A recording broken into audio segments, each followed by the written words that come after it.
Narendra Modi, JP Nadda, Amit Shah, Dilip Saikia আৰু কোন? আৰু হৈছে বাক্সা জিলাৰ কাৰ্যকৰ্তা, বাক্সা জিলাৰ কাৰ্যকৰ্তা। বহুত বহুত ধন্যবাদ। আজি হিমন্ত বিশ্ব শৰ্মা কাৰ্যকৰ্তাই, ঠিক আছে, একেলগে আপোনালোকৰ লগত। আজিৰ আমাৰ সভাত উপস্থিত ভাৰতীয় জনতা পাৰ্টিৰ সন্মানীয় সভাপতি দিলীপ শইকীয়া ডাঙৰীয়া, সন্মানীয় সাংগঠনিক সম্পাদক ৰবীন্দ্ৰ ৰাজু ডাঙৰীয়া, মন্ত্ৰী ৰঞ্জিত দাস ডাঙৰীয়া, মন্ত্ৰী জয়ন্ত মল্ল বৰুৱা ডাঙৰীয়া, জিলা সভাপতি দীনেশ বসু ডাঙৰীয়া, বিধায়ক ফণীধৰ তালুকদাৰ ডাঙৰীয়া, গৌতম দাস ডাঙৰীয়া, অশোক ভট্টৰাই ডাঙৰীয়া, ডক্টৰ মৃগাংক তালুকদাৰ ডাঙৰীয়া, মহেশ দেউৰী ডাঙৰীয়া, ৰাকেশ দাস ডাঙৰীয়া, পৰিতোষ ৰয়, কল্যাণ গগৈ ডাঙৰীয়াকে আদি কৰি মঞ্চত উপবিষ্ট বিশিষ্ট ব্যক্তিসকল, বাক্সা জিলাৰ আটাইকেইটা পৰিষদীয় সমষ্টিৰ পৰা অহা ভাৰতীয় জনতা পাৰ্টিৰ কাৰ্যকৰ্তাসকল, আই মাতৃসকল, যুৱক যুৱতী, বন্ধু বান্ধৱীসকল, পোনপ্ৰথমে আজি এই জালাহত সমবেত ভাৰতীয় জনতা পাৰ্টিৰ কাৰ্যকৰ্তাসকলক মই ধন্যবাদ আৰু অভিনন্দন জনাইছো। যোৱা পৰহি দিনাখন আমি ওদালগুৰিত আছিলোঁ, কালি আমি তামোলপুৰত আছিলোঁ, বাগানপাৰাৰ কিছু ৰাইজক আমি তামোলপুৰতো লগ পাইছিলোঁ আৰু আজি জালাহত। এই তিনিওটা দিনত কাৰ্যকৰ্তাসকলৰ যিমান উৎসাহ মই দেখা পাইছোঁ, মই নিশ্চিত যে এইবাৰ আমি বিটিচিৰ ইলেকশ্যনত চমকপ্ৰদ ফলাফল দেখুৱাবলৈ সক্ষম হ'ম, তাত কোনো সন্দেহ নাই। 7 তাৰিখে কোকৰাঝাৰলৈ যাম, 9 তাৰিখে চিৰাঙলৈ যাম আৰু জুলাই মাহৰ শেষৰ পৰা মই প্ৰতিটো পৰিষদীয় সমষ্টিলৈকেও আপোনালোকক লগ কৰিবৰ কাৰণে যাম। আমি সকলোকে লগ কৰিম। আজি আমাৰ মিটিঙত বুথ সভাপতি কিমান আহিছে? বুথ সভাপতিসকল থিয় হওকচোন। সকলো বুথ সভাপতি থিয় হওক। বঢ়িয়া, ঠিক আছে, বহক আপোনালোক। এতিয়া মই আপোনালোকক দুটামান কথা ক'ব খোজো। আপোনালোকে সকলোৱে জানে যে বিটিচিত ইলেকশ্যন হ'ব, জানে নে নাই? কেতিয়াকৈ ইলেকশ্যন হ'ব কওকচোন? কেতিয়াকৈ ইলেকশ্যন হ'ব? ছেপ্টেম্বৰ। ইলেকশ্যন ঘোষণা হ'ব আগষ্টৰ শেষৰ সপ্তাহত আৰু ছেপ্টেম্বৰ মাহত ইলেকশ্যন হ'ব আৰু দুৰ্গা পূজাৰ আগতে ইলেকশ্যনৰ ৰিজাল্ট দিব। ভাল হ'বনে বেয়া হ'ব? পূজাৰ পিছত হ'ব লাগে নে পূজাৰ আগতে হ'ব লাগে? ঠিক আছে, পূজা হ'ব। পূজাৰ পিছত কিন্তু আপোনালোকে ৰেষ্ট ল'ব নোৱাৰে। তাৰ পিছত আকৌ বিধানসভাৰ কাৰণেও লাগিব নে নালাগিব? আমাৰ মানস নতুন সমষ্টি হৈছে, বাক্সা সমষ্টি হৈছে। আমি বিটিচিটো জিকিব লাগিব আৰু বিধানসভাটো জিকিব লাগিব নে নালাগিব? এতিয়া আপোনালোকে কওক, কেইটা সিটত ইলেকশ্যন খেলিব মন আছে? কেইটা সিটত ইচ্ছা আছে? খেলিব কেইটা সিটত ইচ্ছা আছে? আৰু জিকিব কেইটা সিটত ইচ্ছা আছে? 5টাত খেলিব, 5টাতে জিকিব। পাক্কা? একদম পাক্কা? বাপৰে, সঁচাইনে? মোক এটা কথা কওকচোন, মথনগুৰিত জিকিব নে হাৰিব? চা, মথনগুৰিৰ পৰা কোন কোন আহিছে থিয় হওক। একদম পাক্কা জিকিব? পাক্কা? ঠিক ঠিক আছে মঠনগুৰি বহক এতিয়া ককলাবাৰী জিকিব বাপৰে ককলাবাৰী নাম নকওঁতে থিয় হৈছে জিকিব পাক্কা দিহিৰা কি অৱস্থা বাপৰে জিকিব একদম কনফাৰ্ম তাৰপিছত শালবাৰীত কি অৱস্থা বাপৰে দিলীপ পুৰা শালবাৰী আগৰ পৰা বিছলৈ ৰঞ্জিত দাই ধুনীয়াকৈ চবক বহুৱাই দিছে আৰু মছলপুৰ জিকিবনে নিজিকে বাপৰে মছলপুৰ জিকাৰ মুডত আছে চবে জিকিব একদম পাক্কা তেতিয়াহ'লে মই ধৰি ললো যে দিহিৰা আমি জিকিম নে নিজিকিম মই ধৰি ললো ককলাবাৰী জিকিম পাক্কা মই ধৰি ললো মঠনগুৰি জিকিম মই ধৰি ললো শালবাৰী জিকিম মই ধৰি ললো মছলপুৰ জিকিম বাগানপাৰাৰ কোন আহিছে ইয়াতে আজি আচ্ছা বাগানপাৰা যোৱাকালি তামোলপুৰ গৈছিলে হয়নে নহয় আচ্ছা বাগানপাৰা কেইটা বুথ 23টা বুথ কোন আহিছে উঠকচোন বাগানপাৰা ঠিক আছে কালি বাগানপাৰা ৰাইজক মই তামোলপুৰতো লগ পাই আহিছো হয়নে নহয় এতিয়া আজি আপোনালোকে জিকিম বুলি ক'লে আৰু আমি ইয়াতে সংকল্পও ললো যে আমি ইলেকশ্যন জিকিম কিন্তু ইলেকশ্যন জিকিবৰ কাৰণে আমি কেইটামান কাম কৰিব লাগিব ইয়াতে আমাৰ যিসকল বুথৰ সভাপতি আছে তেওঁলোকক মই এটা অনুৰোধ কৰিম প্ৰত্যেকটো বুথৰ এটা আমাক কমিটি লাগিব যি কমিটিত 21 জন সদস্য থাকিব ধুনীয়াকৈ 21 জনৰ নাম লিখিব লাগিব 21 জনৰ ফোন নম্বৰ দিব লাগিব পাৰিম নে নোৱাৰিম আৰু মই যেতিয়া দিহিৰাত যাম মুছলপুৰত যাম বা শালবাৰীত যাম মঠনগুৰিত যাম ককলাবাৰীত যাম মিটিঙত প্ৰত্যেক বুথৰ পৰা 21 জনকৈ আহিব লাগিব পাৰিবনে নাই মাতিব পাৰিব আৰু দিলীপ শইকীয়া গলেও আপোনালোকে 21 জন প্ৰত্যেকটো বুথৰ পৰা আহিব লাগিব ঠিক আছে তাৰ পিছত 21 জন হল বুথ কমিটি কিন্তু লগত আমি একোটা যুৱ বাহিনীও গঠন কৰিম 10 জনতকৈ ওপৰত আৰু 25 জনলৈকে আমি যাব পাৰো এই ল'ৰা ছোৱালীৰ নাম টাইপ কৰি ফোন নম্বৰৰ সৈতে মোক দিব মই ৰাখি থৈ দিম পিছত কামত আহিব কি কৰিব লাগে মই পিছত কৰিম সকলোৰে নাম তালিকা ফোন নম্বৰ লিখি মোক দিব লাগিব হ'ব এতিয়া ৰাইজক মই দুই এষাৰ কথা কম যাতে আমি বিটিসিত কিয় ইলেকশ্যন খেলিম তাৰ বিষয়ে আপোনালোকৰ ধাৰণা যাতে স্পষ্ট হয় কোনোবাই কব যে এইবাৰ বিজেপিৰ কন্টেষ্ট ইউপিপিএলৰ লগত কোনোবাই কব বিজেপিৰ কন্টেষ্ট বিপিএফৰ লগত আমাৰ উদ্দেশ্য কাৰো লগত কন্টেষ্ট কৰা নহয় আমাৰ উদ্দেশ্য হল বিটিআৰত কেনেকৈ আমি শান্তিও আনিব পাৰো বিকাশও আনিব পাৰো সমৃদ্ধিও আনিব পাৰো আমাৰ লক্ষ্য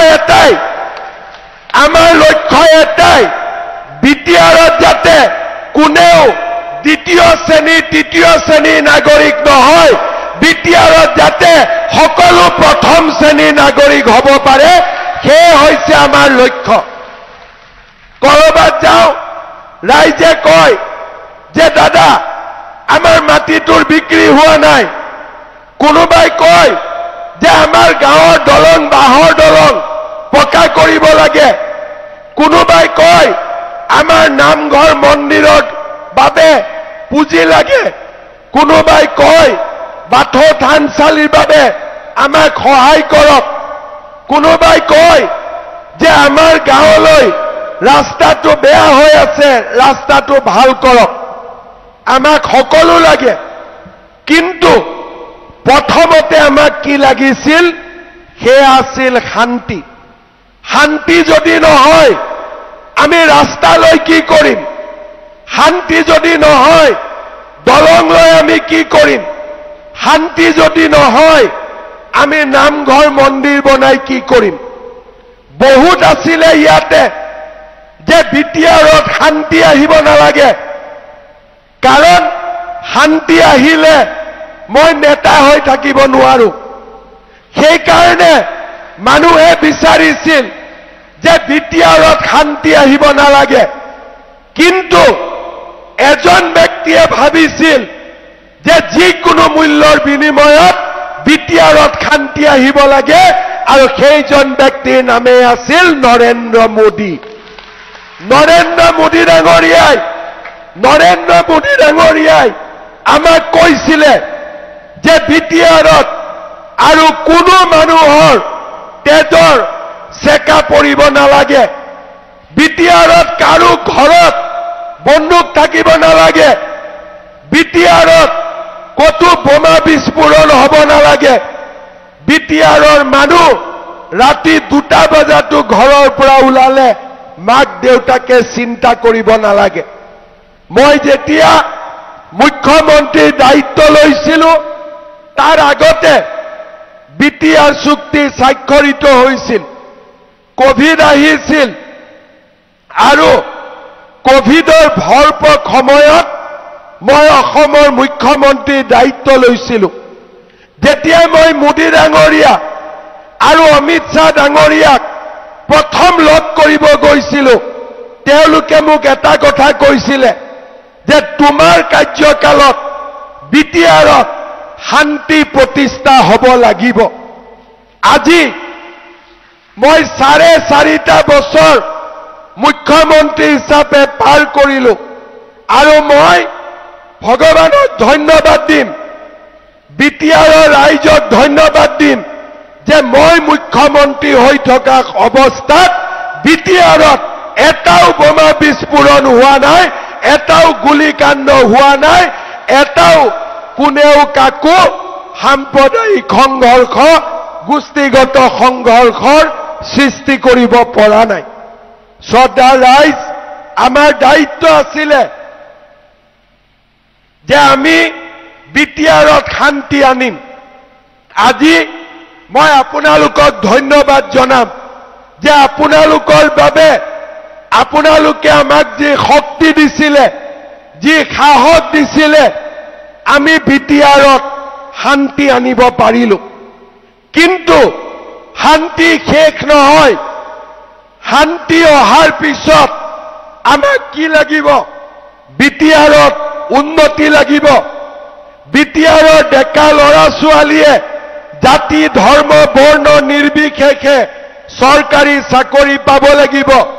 বিটিআৰৰ প্ৰতিটো জনগোষ্ঠীৰ ৰাইজে মাটিৰ অধিকাৰ পাব লাগিব, আৰু বিটিআৰৰ প্ৰতিজন ৰাইজে বিটিআৰক নিজৰ বুলি ভাবিব লাগিব। আজি 5টা বছৰ আমি শান্তিৰ বাবে কাম কৰিলো, আৰু অহা 5টা বছৰ আমি বিটিআৰত শান্তিৰ পিছত প্ৰগতি আনিম, বিকাশ আনিম, সকলোকে সমান অধিকাৰ দিয়াৰ বাবে আমি কাম কৰিম। সেয়া হৈছে বিজেপিৰ লক্ষ্য। বিজেপিয়ে বিপিএফৰ বিৰুদ্ধে ইলেকশ্যন খেলা নাই, বিজেপিয়ে ইউপিপিএলৰ বিৰুদ্ধে ইলেকশ্যন খেলা নাই। বিজেপিয়ে আপোনালোকক সমান অধিকাৰ দিবৰ বাবে বিটিআৰত আমি এইবাৰ ইলেকশ্যন খেলিছো। আমাৰ লক্ষ্য হ'ল যাতে প্ৰতিজন ৰাইজে সমান অধিকাৰ পাব পাৰে, সকলোৱে যাতে সমানে বিটিআৰৰ নাগৰিক বুলি নিজকে দাবী কৰিব পাৰে। আৰু সেই কাৰণে এইবাৰ বিজেপিয়ে অকলে আমি আপোনালোকৰ কাৰণে ইলেকশ্যনত প্ৰতিদ্বন্দ্বিতা কৰিম। এতিয়া কোনোবাই খুদিব যে আমি কেইটা সিটত ইলেকশন উঠিম, কেইটাত উঠিম তাৰ সিদ্ধান্ত আপোনালোকে ল'ব লাগিব। আমাৰ দিলীপ শইকীয়া ডাঙৰীয়াই আপোনালোকৰ ওচৰত পৰ্যবেক্ষক পঠিয়াইছে। আপোনালোকে হিচাপ কৰি ক'ব লাগিব যে আমি কেইটা সিটত ইলেকশন জিকিম। কাৰণ আমি ইলেকশন খেলিব খোজা নাই, আমি ইলেকশন জিকিব খুজিছো। আমাক ইলেকশন জিকিব লাগে। কাৰ কাৰণে জিকিব লাগে? সব পানী গিলা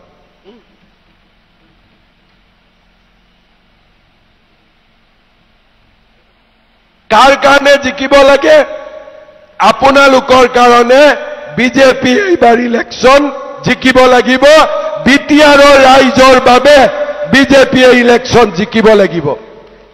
কোনোবাই মোক কয় দাদা ইলেকশন খেলিব লাগে। খেলি লাভ নাই যদি আমি নিজিকো। খেলিম য'ত আমি জিকিম।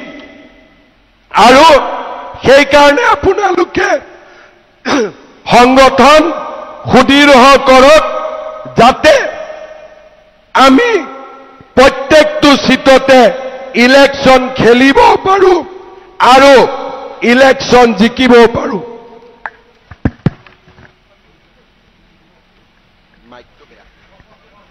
আৰু সেইকাৰণে সকলোৱে একত্ৰিত হৈ ইলেকশন জিকিবৰ বাবে আমি প্ৰচেষ্টা চলাব লাগিব।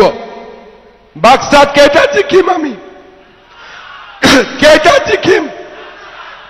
5টা জিকিম পাক্কা।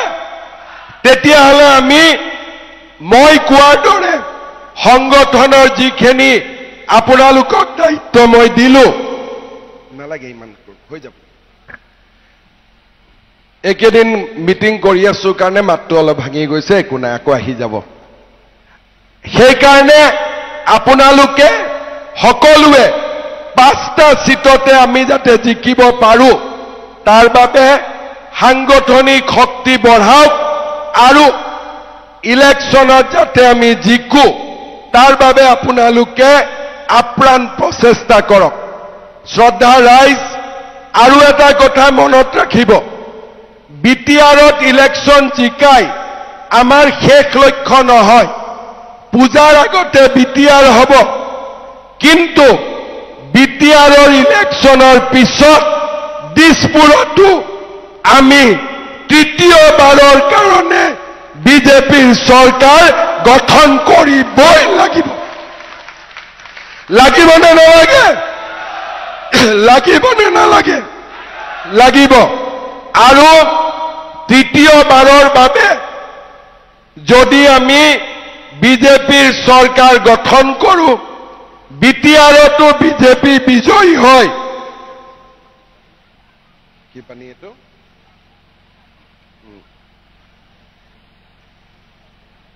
তৃতীয়বাৰো যদি বিজেপি বিজয়ী হয়, মই নিশ্চিত যে বিটিআৰৰ বহুত সমস্যা আমি সমাধান কৰিব পাৰিম। দিল্লীত বিজেপি, দিছপুৰত বিজেপি আৰু কোকৰাঝাৰতো বিজেপি। কেনেকুৱা হ'ব? কেনেকুৱা হ'ব? ভাল হ'বনে নহ'ব? দিল্লীত দিল্লীত কোন? দিছপুৰত কোন? কোকৰাঝাৰত কোন? বাস যদি দিল্লীত বিজেপি, দিছপুৰত বিজেপি আৰু কোকৰাঝাৰতো বিজেপি, লগত যোন থাকিব থাকিব, কিন্তু যদি তিনিওটা জায়গাত আমাৰ চৰকাৰ হয়, বিটিচিৰ বাবে ডাবল ইঞ্জিন নহয়, বিটিচিৰ বাবে ট্ৰিপল ইঞ্জিন হ'ব। হয়নে নহয়? এখন ৰেলগাড়ী আৰু তিনিটা ইঞ্জিন।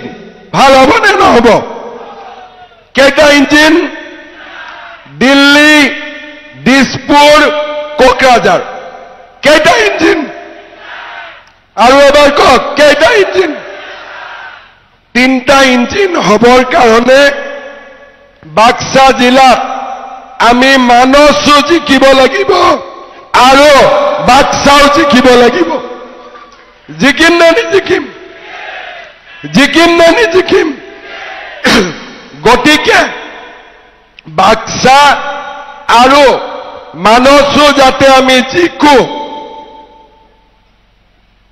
তাৰ বাবে সকলোৱে দুৰ্গা পূজাৰ পিছৰ পৰা আমি চিন্তা কৰিব লাগিব দুৰ্গা পূজাৰ আগত বিটিসি দুৰ্গা পূজাৰ পিছত দিছপুৰ হ'ব পাক্কা হ'ব পাক্কা দুৰ্গা পূজাৰ আগত ক'ত দুৰ্গা পূজাৰ আগত ক'ত দুৰ্গা পূজাৰ পিছত ক'ত বঢ়িয়া দুৰ্গা পূজাৰ আগত বিটিসি দুৰ্গা পূজাৰ পিছত দিছপুৰ হ'ব এতিয়া মোক আপোনালোকে কওক টিকেটৰ কাৰণে আমি কাজিয়া কৰিম নেকি কোনোবাই টিকটৰ কাৰণে কাজিয়া কৰিব নেকি ককলাবাৰী কাজিয়া কৰিম নেকি একদম সঁচাকৈ কওক কাজিয়া কৰিম নেকি হালবাৰী কাজিয়া কৰিম নেকি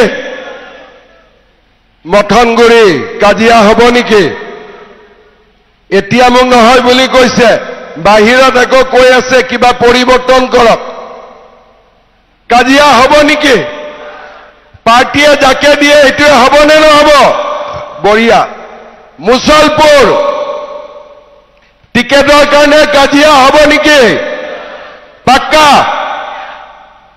বাগানপাৰাটো কালি সুধি লৈছো গতিকে ইয়াত নুসুধো আৰু ঠিক আছে আৰু কাক সুধিব বাকী থাকিলে দিহিৰা দিহিৰা টিকেটৰ কাৰণে কাজিয়া হ'ব নেকি একদম নহয়তো মোক কথা দিছে পাক্কা পুৰা হাত উঠাই কথা দিয়ক যে টিকটৰ কাৰণে কাজিয়া নকৰো এটা হাত চাপৰি বজাই দিয়ক পুৰা টিকেট আপোনালোকে বিচৰা মতে হ'ব কিন্তু যদি 10টাইটো একেজনকে ভাল পাওঁ বুলি নকব কৰবাতটো কম বেছি থাকিবই থাকিব নে নাথাকিব গতিকে কম বেছি থাকিলেও আপোনালোকে নৰেন্দ্ৰ মোদী মুখৰ ফালে চাই আৰু মুখ অলপ মৰম কৰি আপোনালোকে কোনো কাজিয়া কৰিব নোৱাৰিব পদুম ফুলৰ ছবিত ভোট দিব লাগিব দিব নে নিদিব পদুম ফুল লাগে নে নালাগে লাগে নে নালাগে লাগে আজি প্ৰথমবাৰ বিজেপিত পদুম ফুলত আমি সকলো সিটতে ইলেকশন উঠিম 2-4টাত উঠিব নুঠো বেলেগ কথা কিন্তু আমাৰ কোনো এইবাৰ লগত নাথাকে আমি অকলে ইলেকশন খেলিম তাৰ মানে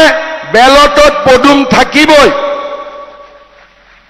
পদুম জিকিব নে হাৰিব পাক্কা পিছত নকব আৰু ছাৰ অমুকক কেণ্ডিডেট দিব লাগিছিল নিদিলে সেইকাৰণে বেয়া হৈ গ'ল কম নেকি তেনেকা নকওঁতো কয় যদি এতিয়াই কৈ দিওঁ বোলে ছাৰ আমাৰ মতে দিলে জিতব নহলে নিজিতিব তেতিয়া বেলেগ কথা কিন্তু যোনে কেণ্ডিডেট নহওক কিয় পদুমক আমি ভোট দিম হবনে নহব ক্লিয়াৰ কৰি কওক দিলীপ শইকীয়াৰ মুখৰ ফালে চাই কওক কাৰণ টিকেট তেওঁহে দিব লাগিব টিকট দিয়া কাম মোৰ নহয় ঠিক আছে আৰু নকব পৰিৱৰ্তন কৰক মুখ কৰক যি হ'ব হ'ব সময় দেখা যাব খালি মিটিঙে নকব হ'ব না ঠিক আছে এতিয়া মই আৰু 3টামান কথা কম আজি আমি এই মিটিঙত অহাৰ আগতে মুছলপুৰত ডিসি অফিসত আমি মিটিং কৰিছিলো কিয় মিটিং কৰিছিলো আমাৰ বাক্সা জিলাত বহুতো দুখীয়া মানুহে অৰুণোদয় আঁচনি পোৱা নাই হয়নে নহয় সেই কাৰণে এইবাৰ আমি হিসাব কৰি চাইছিলো যে বাক্সাত কিমানে অৰুণোদয় পাই আছে আমি হিসাব কৰি দেখিলো যে 40,000 পৰিয়ালে অৰুণোদয় পাই আছে, কিন্তু বহুত দুখীয়া মানুহে অৰুণোদয় পোৱা নাই। আজি মই মুছলপুৰৰ ডিচি অফিচত বহি একেদিনাই অৰুণোদয় 40,000ৰ পৰা 65,000 কৰি থৈ আহিছো, যাতে আৰু 25,000 মানুহক আমি অৰুণোদয় দিব পাৰো। কোনোবা যদি বুথ কমিটিৰ মিটিঙৰ পিছত, গাঁও সভাৰ পিছত কোনোবা যদি দুখীয়া দৰিদ্ৰ মানুহ মিছ হৈ যায়, আপোনালোকে আমাৰ ডিষ্ট্ৰিক্টত বা মণ্ডলত এপ্লিকেশ্যনখিনি দি দিব, হ'বনে? যাতে কোনো দুখীয়া মানুহ বাদ পৰি যাব নোৱাৰে। লাগিলে 2-3,000 মই আৰু দি দিম, হ'ব? কিন্তু আমাৰ ৰাজ্য চৰকাৰৰ আঁচনিৰ পৰা কোনো যাতে দুখীয়া দৰিদ্ৰ মানুহ বাদ পৰি যাব নোৱাৰে, হ'ব? নতুন অৰুণোদয় 17 ছেপ্টেম্বৰৰ পৰা আমি দিম। কিয় 17 ছেপ্টেম্বৰ? 17 ছেপ্টেম্বৰ হৈছে নৰেন্দ্ৰ মোদীৰ জন্মদিন। আমি সিদিনাখনৰ পৰাই ৰাইজক আমি দিম, আৰু BTCত ইলেকশ্যন থাকিলেও লিষ্টখন আগত হৈ গ'লে আমি ছেপ্টেম্বৰত দিব পাৰিম। সেইকাৰণে কোনো যাতে দুখীয়া মানুহ বাদ পৰি নাযায়, তাৰ ফালে আপোনালোকে চকু দিব, হ'ব?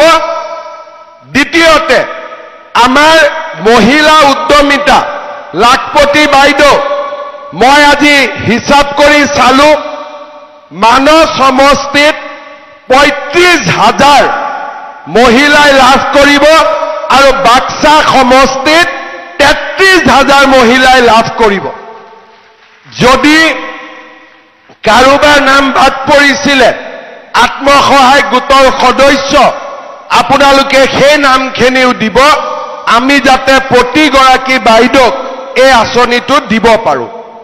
ইয়াৰ পিছত CM-AAA, অৰ্থাৎ ডেকা ল'ৰাক ব্যৱসায় বাণিজ্য কৰিবৰ বাবে 2 লাখকৈ টকা। আজি যোৱা বছৰ আমি বাক্সাত 400 ল'ৰাক দিছিলো। আজি মই একে কোবে ডিচিক কৈ আহিছো যে 400 জাগাত 1200 ল'ৰা ছোৱালীক বাক্সাত এই আঁচনিটো দিব লাগে।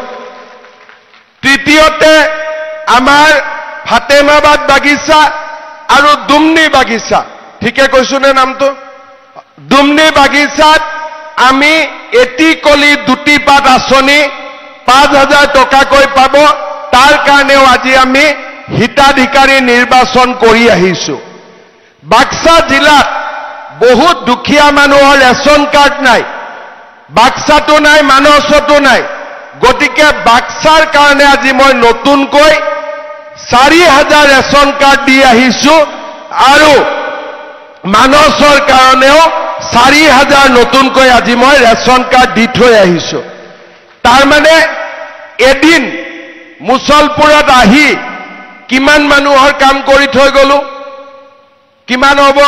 অৰুণোদয় হ'ল 65,000, মহিলা উদ্যমিতা মিলি 70,000, আৰু 70 আৰু 60 কিমান হ'ল? 1,30,000। বাকী কেইটা আঁচনিটো 20,000, 1.5 লাখ মানুহৰ কাম আজি ৰাতিপুৱাই মই আহি কৰি থৈ গৈছো। এতিয়া আপোনালোকে চিন্তা কৰক, যদি মাজে মাজে আমি BTCত আহি থাকো, ইয়াতকৈ আৰু বেছি কাম হ'বনে নহ'ব? হ'বনে নহ'ব? আমাৰ কংগ্ৰেছৰ এজন নতুন সভাপতি হৈছে। কেইদিনমান আগতে তেওঁ কোকৰাঝাৰত আহি ক'লে যে কংগ্ৰেছৰ দিনত মুখ্যমন্ত্ৰী BTCত নাহিছিলে। আৰে বাবা, কিয় নাহিছিলে? বোলে নহয়, কংগ্ৰেছৰ দিনত কোকৰাঝাৰ, হাগ্ৰামা আৰু দিছপুৰত কংগ্ৰেছ আমি মিলা মিছাকৈ চলি আছিলো। মই আপোনালোকক সুধিছো যে অসমৰ মুখ্যমন্ত্ৰী বাক্সা জিলাৰ মুখ্যমন্ত্ৰী হয় নে নহয়? অসমৰ মুখ্যমন্ত্ৰী কোকৰাঝাৰৰ হয় নে নহয়? অসমৰ মুখ্যমন্ত্ৰী তামুলপুৰ, ওদালগুৰি, বাক্সাৰো হয় নে নহয়? গতিকে মই কিয় নাহিম? মই যদি মুখ্যমন্ত্ৰী হয় আপোনালোকৰ ওচৰত আহিব লাগিব নে নালাগিব? আমি বিচাৰো যে BTRৰ ৰাইজ দিছপুৰলৈকে যাওক, কোনো আপত্তি নাই। কিন্তু মই যেতিয়ালৈকে অসমৰ মুখ্যমন্ত্ৰী থাকিম মই বিটিআৰত আহিয়ে থাকিম মোক কোনেও ৰাখিব নোৱাৰে কাৰণ বিটিআৰৰ ৰাইজেও মোক ভোট দি মুখ্যমন্ত্ৰী পাতিছে ভোট দিছে নে নাই আপোনালোকে এছেম্বলিত ভোট দিয়ে নে নিদিয়ে মোদী ডাঙৰীয়াক প্ৰধানমন্ত্ৰী আপোনালোকে পাতিছে নে নাই পাতা গতিকে মোদী ডাঙৰীয়াও বিটিচিত আহিব মুখ্যমন্ত্ৰীও বিটিচিত আহিব কাজিয়া কৰিবৰ কাৰণে নহয় উন্নতি আৰু বিকাশৰ গংগা বুৱাই আনিবৰ কাৰণে আমি বিটিচিত আহিব লাগে নে নালাগে এই কংগ্ৰেছ পাৰ্টিয়ে কয় তয়ো খা ময়ো খা কোনেও কাকো ডিষ্টাৰ্ব কৰিব নালাগে আমি কওঁ তুমিও নাখাবা আমিও নাখাম বিটিচিৰ মানুহক খুৱাম আৰু সেইটোৱে হৈছে আমাৰ লক্ষ্য ভুল কৈছো নে শুদ্ধ কৈছো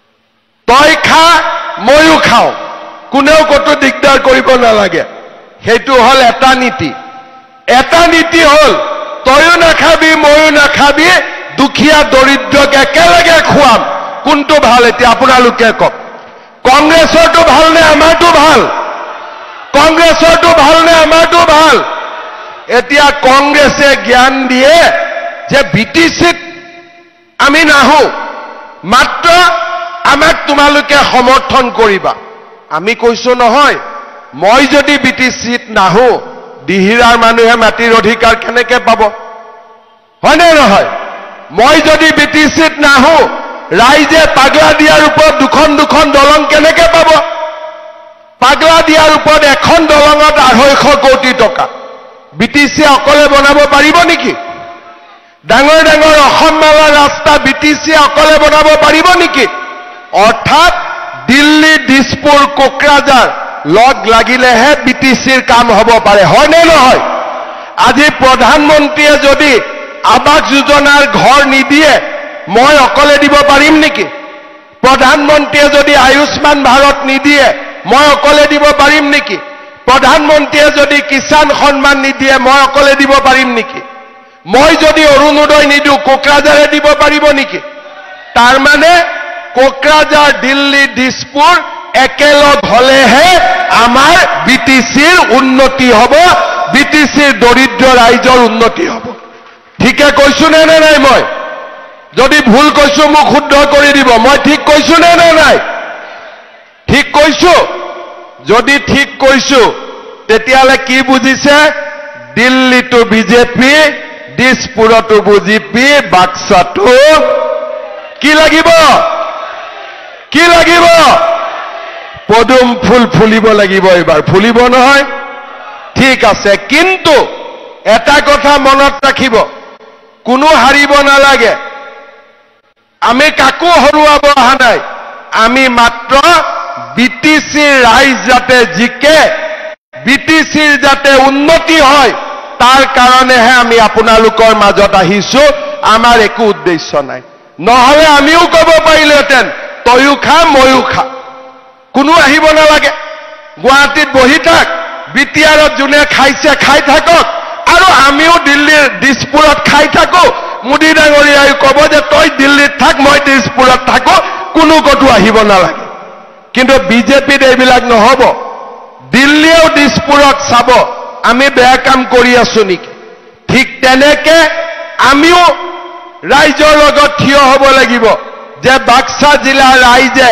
চৰকাৰী আঁচনি পাইছে নে পোৱা নাই কৰিব লাগিব নে নাই আৰু সেই কাৰণে ৰাইজ এই ইলেকশ্যন আমি কোকৰাঝাৰৰ কাৰণেও খেলিব লাগিব দিছপুৰৰ কাৰণেও খেলিব লাগিব যাতে আমাৰ অসমত বিকাশৰ গংগা সদায় সুন্দৰ কৰি নামি থাকিব পাৰে সকলো জাতি জনগোষ্ঠী একত্ৰিত হৈ থাকিব পাৰে আৰু মই এটা ডাঙৰ লাইন আপোনালোকক কৈছো মনত ৰাখিব কোনো দ্বিতীয় শ্ৰেণীৰ নাগৰিক হ'ব নোৱাৰে সকলো প্ৰথম শ্ৰেণীৰ নাগৰিক হ'ব লাগিব সকলো আমি এটাই বিচাৰো যে দ্বিতীয় শ্ৰেণীৰ নাগৰিক কোনো নাই সকলো প্ৰথম শ্ৰেণীৰ নাগৰিক এইটোৱে হৈছে আমাৰ লক্ষ্য আৰু তাৰ কাৰণে এই ইলেকশ্যনত আমি সকলোৱে প্ৰচেষ্টা কৰিম বিজেপিক জিকাম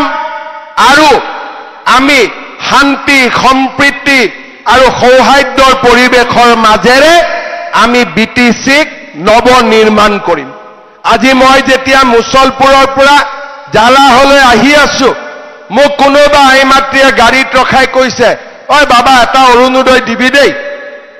শুনি মনটো ভালো লাগে বেয়াও লাগে। এটা ভাল লাগে যে মোৰ ওপৰত বিশ্বাস ৰাখিছে যে ই মোৰ পেটৰ ল'ৰা অৰুণোদয় দিব পাৰে, কিন্তু লগত মনটো বেয়াও লাগে যে ইমান দিন বেচেৰিয়ে অৰুণোদয় পোৱা নাই। মানুহৰ চকুৰ পৰা আমি চকুলো মুচিব লাগিব, আৰু সেয়ে হৈছে আমাৰ দায়িত্ব আৰু কৰ্তব্য। বিটিচিৰ ৰাইজৰ চকুৰ পৰা আমি চকুলো মুচিব লাগিব। ৰাইজ ইলেকশ্যন আহিব, কোনোবাই ক'ব আপুনি বিজেপিক নিদিব, কোনোবাই ক'ব যে অমুক প্ৰাৰ্থীক নিদিব। এটাই মনত ৰাখিব যে অহা 5 বছৰ আমি বিটিচিত নতুন উন্নয়ন আনিম, বিকাশ আনিম, আৰু বিটিচিক আমি অসমৰ ভিতৰতে এটা সুন্দৰ শান্তি সম্প্ৰীতিৰ উদাহৰণ হিচাপে আমি নিৰ্মাণ কৰিব বিচাৰো। আৰু তাৰ কাৰণে আমি সকলোৱে একত্ৰিতভাৱে আমি কাম কৰিম। এজন শিশুৰ পৰা প্ৰাপ্তবয়স্ক মানুহলৈ সকলোৰে সপোন আমি বাস্তৱত ৰূপায়িত কৰিম। আপোনালোকে আশীৰ্বাদ কৰিব আৰু এই 2 মাহ খুব কষ্ট কৰিব, ৰাইজৰ মাজত যাব। বিভিন্ন সমস্যা আছে, শৰণীয়া কছাৰী চাৰ্টিফিকেট পোৱা নাই, মদাহী চাৰ্টিফিকেট পোৱা নাই, বৰ্মন কছাৰী চাৰ্টিফিকেট পোৱা নাই, গোৰ্খা মানুহ মাটিৰ অধিকাৰ পোৱা নাই, অসমীয়া আমাৰ অসমীয়া ভাষী মানুহ আমি ইয়াতে আছো, কিন্তু আমি মাটিৰ অধিকাৰ পোৱা নাই। বড়ো লোকসকলৰ মনত আৰু বহুত আশা আছে, আশা পূৰ্ণ হোৱা নাই। কিন্তু এই নোপোৱাৰ মাজতো এটা কথা মই ক'ব পাৰো যে বিটিচিত আজি শান্তি আহিছে, সকলো মানুহে আজি সপোন দেখিবৰ কাৰণে সাহস কৰিছে। 2006-07 চনত যেতিয়া মই বিটিচিত আহো, বোমা বিস্ফোৰণ হয়, খবৰ ল'ব আহো, মানুহৰ মুখবিলাক সৰু হৈ থাকে, কোনেও কথা ক'ব সাহস নকৰে। আজি মই দেখিছো যেতিয়াই মই বিটিচিত আহো মানুহে কথা কয়, স্মাৰক পত্ৰ দিয়ে, আৰু স্মাৰক পত্ৰত কি লিখা থাকে, মোৰ গাঁৱৰ দলংখন, মোৰ গাঁৱৰ স্কুলখন, মোৰ ল'ৰাটোৰ চাকৰি। তাৰ মানে বিটিচিৰ ৰাইজে এতিয়া বুজি পাইছে যে শান্তি আহিলে এতিয়া আমাক উন্নতি লাগে, বিকাশ লাগে, আৰু তাৰ কাৰণে আমি সকলোৱে মিলি কাম কৰিম। আৰু মই আপোনালোকক কথা দিছো, 5 বছৰ তৃতীয়বাৰৰ বাবে বিজেপিৰ চৰকাৰ আহক, আৰু কোকৰাঝাৰৰ চৰকাৰতো বিজেপিৰ দায়িত্ব আহক। এই বিটিচি পৰিৱৰ্তন হ'ব, আৰু এই বিটিচিক অসমৰ ভিতৰতে আমি প্ৰগতিশীল আৰু বিকশিত অঞ্চললৈ ৰূপান্তৰ কৰিম।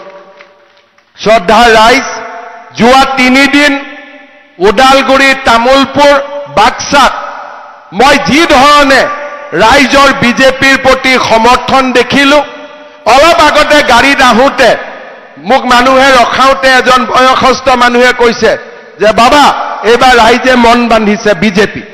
তাৰমানে ইতিমধ্যে ৰাইজে সিদ্ধান্ত লৈছে যে এইবাৰ বিজেপিক ভোট আমি দিম।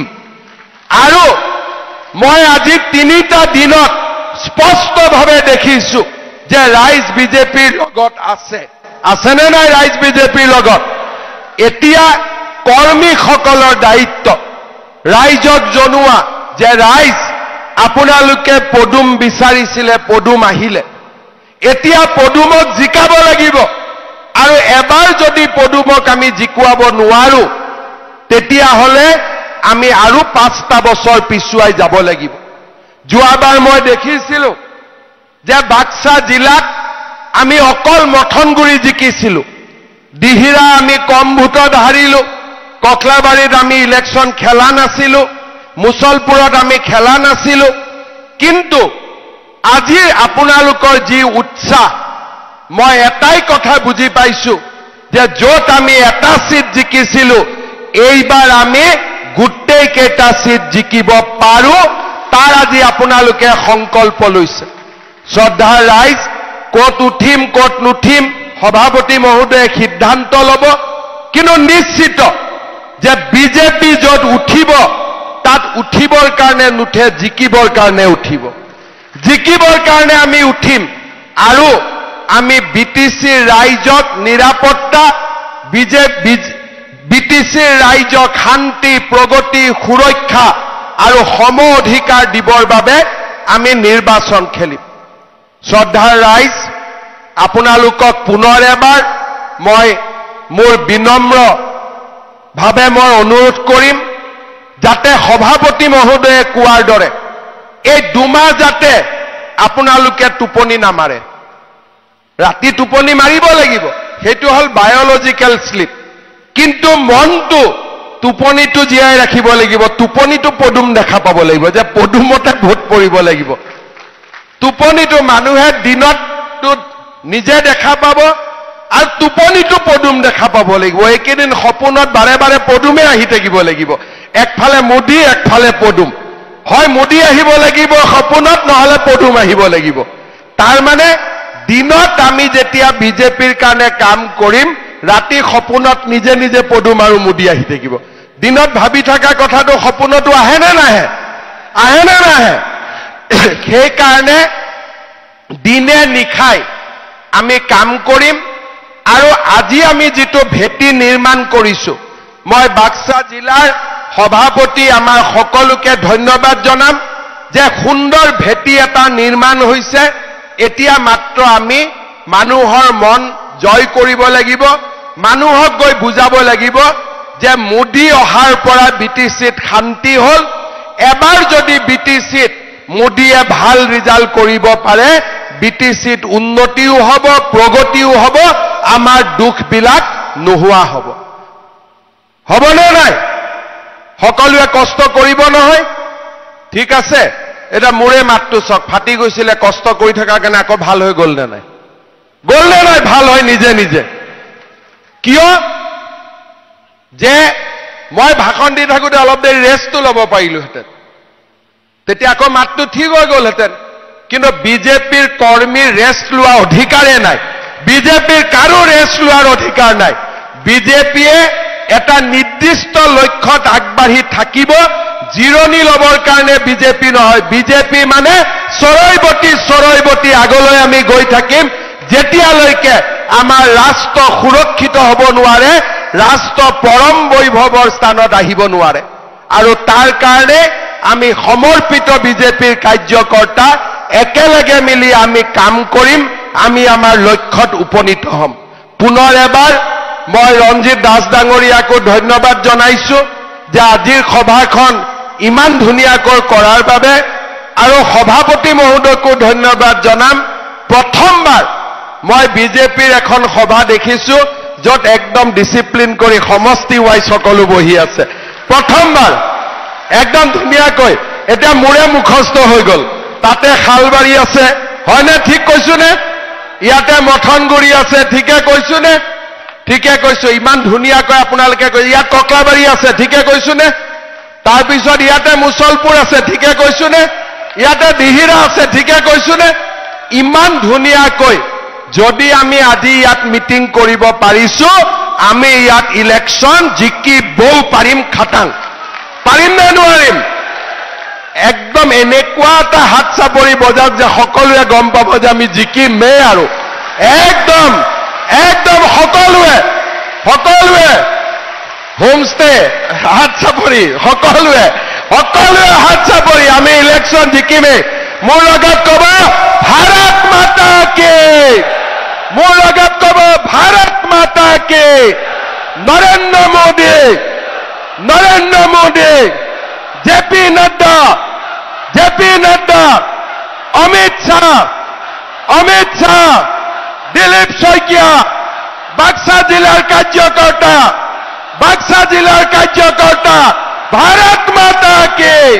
ভাৰত মাতা কি বন্দে